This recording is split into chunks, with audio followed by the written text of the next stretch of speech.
CAA का notification जारी कर दिया है सरकार ने ठीक लोकसभा चुनाव से पहले।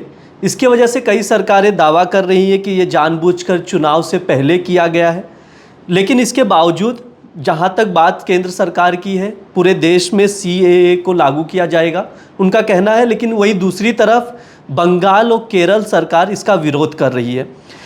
हम वो भी जानेंगे कि क्या कोई राज्य सरकार CAA को लागू करने से मना कर सकती है, पूरा समझेंगे। लेकिन उससे पहले हम CAA क्या है वो समझ लेते हैं। CAA basically citizenship amendment act है, लोकसभा राज्यसभा में पारित हो गया था, राष्ट्रपति ने स्वीकृति दे दी थी, अब जाकर कल इसका नोटिफिकेशन रिलीज़ हुआ, यानी पूरे देश भर में लागू हुआ।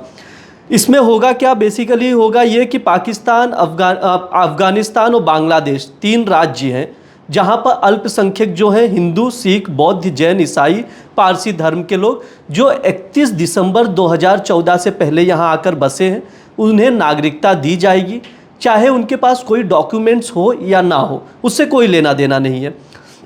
अब मिलेगी कैसे नागरिकता, वेबसाइट, इसके लिए वेबसाइट आएगी, ऑनलाइन एप्लीकेशन फिल करना होगा और सिटीजनशिप मिल जाएगा। एक चीज़ है कि कई लोगों को लग रहा है इसमें नागरिकता छीनी भी जाएगी, लेकिन ऐसा बिल्कुल नहीं है। इस कानून में साफ कहा गया है कि ये सिर्फ नागरिकता देने का प्रावधान है, इस कानून में किसी की नागरिकता नहीं जाएगी।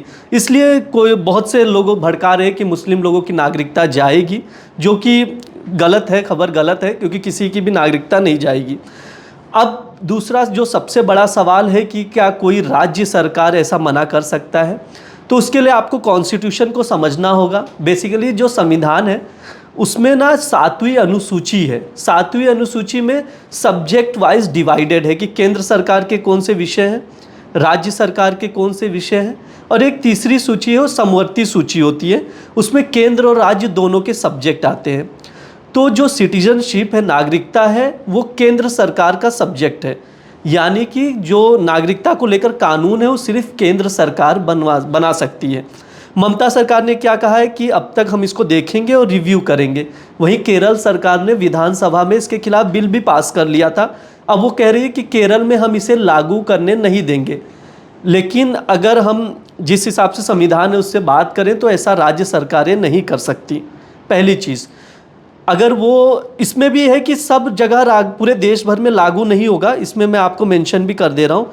असम, मेघालय, मिजोरम और त्रिपुरा में कुछ आदिवासी एरियाज़ हैं, और जो इनर लाइन परमिट भी सिस्टम भी लागू किया गया पूर्वोत्तर राज्यों में, वहाँ पर आदिवासी क्षेत्रों में CAA लागू नहीं होगा। ये चीज़ आप ध्यान रखिए। इसलिए कोई अनुसूचित जाति या जनजाति को इस चीज़ में, आदिवासी जो क्षेत्र से आते हैं उन्हें विरोध करने की ज़रूरत नहीं है। दूसरी जो सबसे बड़ी चीज़ है, इनर जो लाइन परमिट है, ये बेसिकली वीज़ा डॉक्यूमेंट, यात्रा डॉक्यूमेंट है, ट्रैवल के लिए यूज़ किया जाता है एक राज्य से दूसरे राज्य में कुछ समय रहने के लिए। अब राज्य सरकार वाली जो बात है, विषय है, तो उसमें आप क्लियर है कि कोई भी राज्य सरकार इसे लागू करने से मना नहीं कर सकती।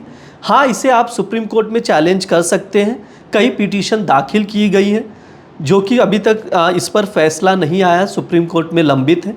तो देखते हैं सुप्रीम कोर्ट क्या फ़ैसला सुनाता है। अगर सुप्रीम कोर्ट कहता है कि राज्य सरकारें ऐसा कर सकती हैं तो फिर वो अलग बात होगा। लेकिन कानून के खिलाफ अभी जो कानून है उसमें बात करें तो कोई भी राज्य सरकार मना नहीं कर सकती इस कानून के लागू करने से।